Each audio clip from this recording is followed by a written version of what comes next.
इत्थं यथा तव विभूतिर्भुजिनेन्द्र धर्मोपदेशनविदौ न तथा परस्य यदृक्प्रभादिनिकृता प्रभतान्धकारा तदृक्कुतो ग्रहगणस्य विकासिनोऽपि। जैन आगम में भक्तामर को जैन आगम की गीता कहा है। ये भक्तामर गाथा है। इस गाथा के प्रभाव से जीवन के सारे कष्ट, संकट, परेशानी, बंधन अपने आप टूट जाया करते हैं। एक बार जो अपने मन में भक्तामर के प्रति श्रद्धा रख लेता है, उसके सारे काम अपने आप सिद्ध हो जाया करते हैं। आस्था आपको रखना है।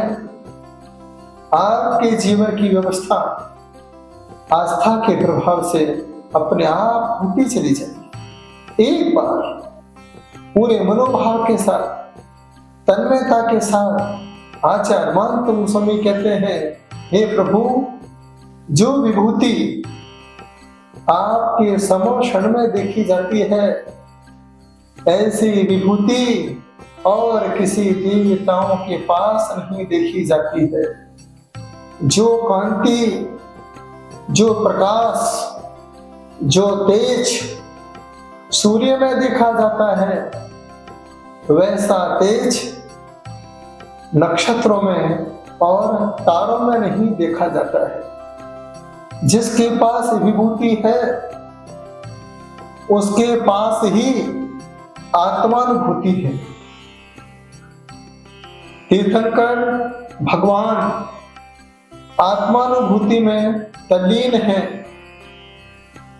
उनके पुण्य के प्रभाव से स्वर्ग के सारे देव चारों तरफ समोषण की रचना कर देते हैं और बता देते हैं कि जिनके पास ऐसी अनुभूति हुआ करती है, उसी के पास ही तीन लोक की संपदा दासी बन करके चारों तरफ पड़ी रहती है।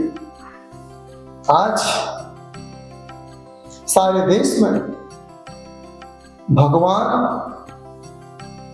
सारे धर्मों में है। हिंदू भी कहता है मेरे भगवान, मुस्लिम में भी भगवान, सिखों में भगवान, ईसाई में भगवान, लेकिन एकमात्र जैन धर्म एक ऐसा धर्म है जिसमें भगवान भी है, लेकिन जो किसी धर्म में नहीं है, जैन धर्म में है, जिसे तीर्थंकर कहा जाता है। तीर्थंकर एकमात्र आपको जैन धर्म में ही सुनने को मिलते हैं, जो धर्म तीर्थ का संचालन करते हैं, जो 5 कल्याणकों से सुसज्जित हैं। तीर्थम करोति तीर्थंकरा, जो धर्म तीर्थ का प्रवर्तन करते हैं, जिनके कल्याणक के माध्यम से जगत के सभी जीवों का कल्याण हो जाया करता है, उसे हम तीर्थंकर कहा करते हैं। पंचम काल है, तीर्थंकर तो नहीं मिलेंगे, तीर्थंकर के दर्शन तो नहीं होंगे साक्षात, लेकिन हम इतने पुण्यात्मा जीव हैं कि इस पंचम काल में हमें तीर्थों के दर्शन हो रहे हैं। नए नए तीर्थों से आप जुड़ रहे हैं। जैसे पूना के पास कोई तीर्थ नहीं था, लेकिन आज पूना के पास पुण्य कमाने के लिए, पुनः भगवान की भक्ति में आने के लिए एक तीर्थ बना है, जिसका नाम है भक्तामर तीर्थ। एक ऐसा तीर्थ जो आपके अंदर भक्ति पैदा करेगा, आपके अंदर आस्था पैदा करेगा, और यही आस्था आपके जीवन की हर प्रकार की व्यवस्थाओं की पूर्ति करेगा। समर्पण जहां होगा वहीं स्वर्ग की संपत्तियां आपके समक्ष अर्पित हो जाएगी, आपके जीवन की सारी इच्छाओं की पूर्ति होगी। एक बार आपका समर्पण जनागम की तरफ होना चाहिए। सारे धर्म में जैन धर्म को ही सर्वोपरि माना गया है। जैन धर्म के प्रति सभी धर्मों की आस्था है, चाहे हिंदू धर्म हो, वह जैनों के भगवान को ही पूज करके अपने जीवन में चमत्कार को बढ़ाता है। चाहे तिरुपति बालाजी हो, वहाँ किसके भगवान हैं आप सभी जानते हैं। केसरियानाथ हो, वहाँ किसके भगवान हैं आप सभी जानते हैं। बद्रीनाथ हो, वहाँ किसके भगवान हैं सभी जानते हैं। पावागढ़ हो गुजरात में, सभी जानते हैं वहाँ किसके भगवान हैं। उनके जीवन में कौन से भगवान से, तीर्थंकर से चमत्कार हो रहा है। आप देखिए मुस्लिम धर्म में वह भगवान के मंदिर में नहीं जाते हैं, वह भगवान के बाहर खड़े होके मानस्तंभ के दर्शन करते हैं। वह मस्जिद में मानस्तंभ की स्थापना करते हैं, जिसे चार मीनार कहा जाता है। चार मीनार का अर्थ क्या है? चतुर्मुखी भगवान, चारों तरफ से, चारों दिशाओं से सबको देखें, उसे मानस्तंभ कहा जाता है। आप देखिए सिख संप्रदाय जैन धर्म को ही फॉलो करती है, सिर को ढकती है, पैरों को धोती है, और जब वह गुरुद्वारे में जाते हैं वहां पर क्या रखा है? गुरु ग्रंथ साहिब। हारमोनियम बजता रहता है, तीर्थंकर की वाणी खिलती रहती है और चवड़ ढूंढते रहते हैं। वहां पर क्या है? एक ओंकार सतनाम, उसी का ही जाप चलता रहता है। जिनेंद्र भगवान की वाणी है, ओंकारम बिंदु संयुक्तम नित्यम ध्यायन्ति योगिनाः कामदं मोक्षदं चैव ओंकाराय नमो नमः। इस प्रकार से सिख संप्रदाय उस ओंकार के साथ सभी तीर्थंकर की वाणी को गुरु वाणी के रूप में पूजा करती है। ईसाई संप्रदाय में आप देखिए जीसस को सूली पर लटकाया गया है। यह बताया जा रहा है, संदेश दिया जा रहा है, यदि हमने संसार में पाप ही पाप किए हैं, इसी प्रकार से ये चार गति है, चार गति में इसी प्रकार से आपको लटकाया जाएगा। इसी प्रकार से कर्म के सूल आपको चुपके रहेंगे और यह संसार अनंत काल तक संसार में ही परिभ्रमण कराता रहेगा। यह किस धर्म ने सिखाया? एकमात्र जैन धर्म, क्योंकि यहाँ पर तिरने की कला है। स्वयं तिरते हैं और अन्य जीवों को भी भव से तिराते हैं, उसे यहाँ पर तीर्थंकर कहा जाता है। यह तीर्थंकर सिर्फ मनुष्य पर्याय को ही नहीं तिराते हैं, एक इंद्रिय जीवों को तिरा देते हैं। जब हम पत्थर को भगवान बनाते हैं, वह भगवान भी पूजनीय हो जाया करता है, उस पत्थर का भी उद्धार हो जाया करता है। जब हम जल से अभिषेक करते हैं, उस जल का भी उद्धार हो जाया करता है। हम जल को भी गंधोदक मान करके मस्तक पर लगाते हैं। जब हम दीप से आरती करते हैं, उस समय उस अग्नि का एक जीव का भी उद्धार हो जाया करता है। श्री जंगल की आशिका दिया करते हैं। इस प्रकार से जब हम चवड़ उड़ाते हैं, वायु का एक जीव का उद्धार हो जाया करता है। जब मंदिर में हम फल समर्पित करते हैं, तो सभी वनस्पति का एक जीवों का उद्धार हो जाया करता है। आप विचार कीजिए, एक तीर्थंकर के समोषण में एक इंद्रिय जीव के जाने से उनका उद्धार हो जाता है, दो इंद्रिय जीव का उद्धार हो जाता है, तीन इंद्रिय जीव का उद्धार हो जाता है, चार इंद्रिय जीव का उद्धार हो जाता है, पंच इंद्रिय जीव का उद्धार हो जाता है। और आप तो भगवान के जैसे हो, आपकी आंखें भगवान की जैसी, कान, नाक, हाथ, पैर सब कुछ भगवान के जैसा है। क्या अंतर है? वो अंतर हमने पैदा किया है। वो वीतरागी हैं और हम वितरागी हैं, इतना ही अंतर है। इसी अंतर की वजह से हम व्यंतर बन के घूम रहे हैं, और वो अंतरात्मा के साथ परमात्मा की यात्रा कर रहे हैं। यह भाव आपको अपने अंदर पैदा करना होंगे। यदि आपको आज इस पंचम काल में तीर्थ क्षेत्र मिले हैं तो अपने जीवन में तीर्थ क्षेत्र पर अवश्य जाइए।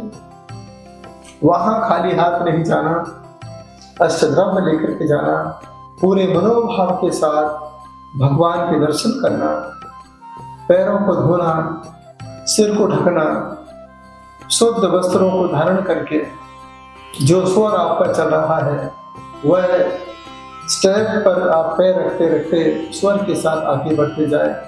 तो जैसे ही भगवान के दर्शन हो जाए, निस्सही निस्सही निस्सही के साथ नमोस्तु करते हुए 3 परिक्रमा सबसे पहले आपको लगाना है। उसके बाद जो भक्तामर तीर्थ है, यहाँ मूल नायक पद्म प्रभु भगवान है। बस आपका हृदय कमल की तरह खिलता रहे। किसी ने प्रश्न पूछा, इस तीर्थ का नाम तो भक्तामर तीर्थ है, मूल नायक आदिनाथ होना चाहिए। मैंने कहा तीर्थंकर की शुरुआत पंचम काल में आदिनाथ से हुआ करती है, और इस तीर्थंकर की पूर्णता भगवान महावीर स्वामी से हुआ करती है। इस पंचम काल में जो शरीर हमें मिला है, इस शरीर में सबसे ज्यादा कमल की आकार की उपमा की गई है। आप देखिए, सबसे पहले पैरों को कहते हैं चरण कमल, हाथों को कहते हैं कर कमल, हृदय को कहते हैं हृदय कमल, सहस्रार कमल। अब आप देखिए, जब सूर्य निकलता है तब कमल खिलता है। जब संत मिलते हैं, पद्म प्रभु भगवान के दर्शन हो जाते हैं, तो हृदय का कमल अपने आप खिल जाया करता है। इसीलिए मैंने यहाँ पर आप लोगों के लिए मूल नायक पद्म प्रभु भगवान रखे हैं। आइए पूरे मनोभाव के साथ पद्म प्रभु भगवान के दर्शन करके यही भावना भाएं, हे प्रभु पद्म प्रभु भगवान, सुरनर किन्नर गणधर फणधर योगी जन ध्यान लगाते हैं। आपका तो ध्यान सभी देवता लगाते हैं, मनुष्य पर्याय के जीव लगाते हैं, त्रियंची भी लगाते हैं। बस हे प्रभु, मैं भी इस पूना की पुण्य धरा पर आकर के अपने अंदर के परिणामों को निर्मल करना चाहता हूँ। इसी भावना के साथ तीर्थ क्षेत्र आपको तीर्थंकर से मिला सकते हैं। भगवान आपको सब जगह मिल जाएंगे। राम भी भगवान है, हनुमान भी भगवान है, भरत भी भगवान है, बाहुबली भगवान है, अनंत वीर भगवान है, ऐसे अनंत भगवान हैं। लेकिन तीर्थंकर 24 ही होंगे।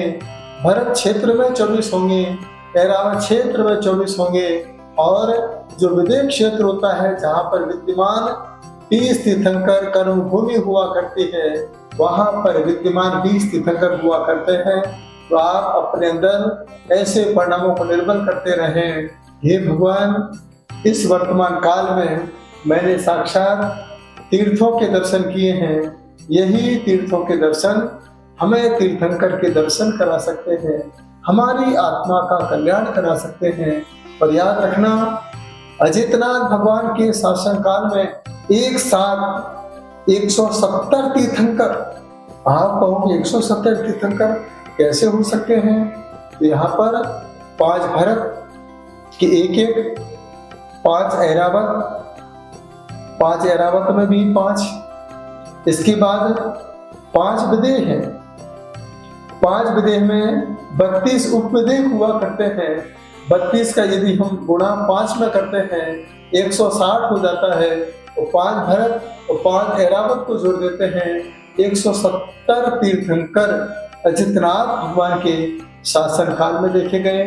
आज भारत देश में तीर्थों की संख्या बढ़ती जा रही है, इसलिए बढ़ती जा रही है जिस वजह से हम सभी धर्म से जुड़े रहें, अपने अंदर की आत्मा का कल्याण कर सकें, हम अपने परिणामों को निर्मल कर सकें।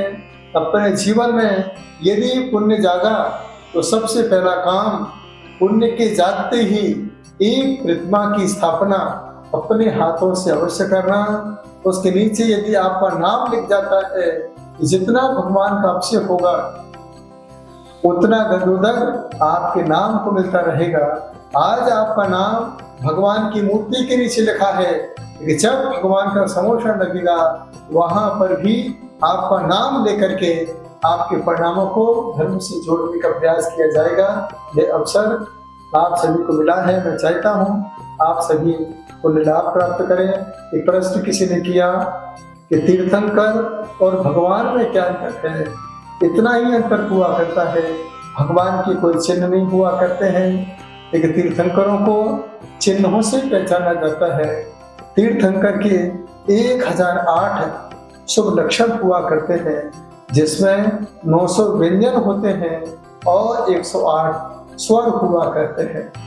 उसी में ही एक शुभ लक्षण है, चिन्ह जिसे कहा जाता है, जो तीर्थंकर के दाहिने पैर के अंगूठे में देखा जाता है। सौधर्मेंद्र जब तीर्थंकर बालक का सुमेरु पर्वत पर अभिषेक करता है, उसी समय वह दाहिने पैर के अंगूठे में जो चिन्ह दिखता है, बस उसी चिन्ह से तीर्थंकर के नाम को घोषित किया करता है। तो आप देखिए, चिन्ह होगा तो आपको तीर्थंकर के नाम पता होंगे। तो आज मेरा आपसे यही कहना है, सभी को तीर्थंकरों के नाम याद होना चाहिए, नाम के साथ उनके चिन्ह भी याद होना चाहिए। बहुत सारे लोग ऐसे हैं जिन्हें तीर्थंकर के कुछ नाम ही पता है, कुछ ही चिन्ह पता है। मेरा आपसे यही कहना है, जो आज तीर्थंकर का नाम लेता है, चिन्ह के साथ लेता है, एक दिन ऐसा आता है उसका भी नाम अपने आप पढ़ता चला जाता है कि यह अवसर आपको मिला है। आप इसका पूरा लाभ लें। हमारे जैन आगम में 24 तीर्थंकर होते हैं। 2024 आपके बीच में चल रहा है। 24 ही क्यों है? क्योंकि 24 घंटे भगवान का नाम चलता रहे, भगवान की शक्तियां 24 घंटे आपके साथ जुड़ी रहें। हर घंटे एक एक तीर्थंकर की आपको याद आती रहे। जब 24वां घंटा हो तो जैसे भगवान महावीर स्वामी ने दीपावली अमावस था, इस अमावस को भी ध्यान लगा के मोक्ष जाकर के प्रकाश ही प्रकाश पैदा कर दिया।